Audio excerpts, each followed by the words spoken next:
yang masih tersisa, lalu tinggal temboknya. Jadi rumah ini dulunya juga tertimbun oleh material pasir dan batu. Jadi kalau di bawahnya titik-titik sekali lagi dan berhasil ditemukan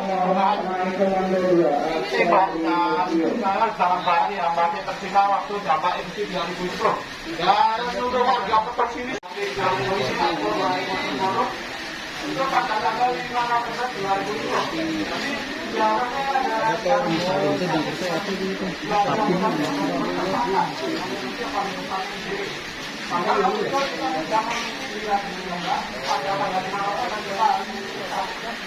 Oh, bangkar ya.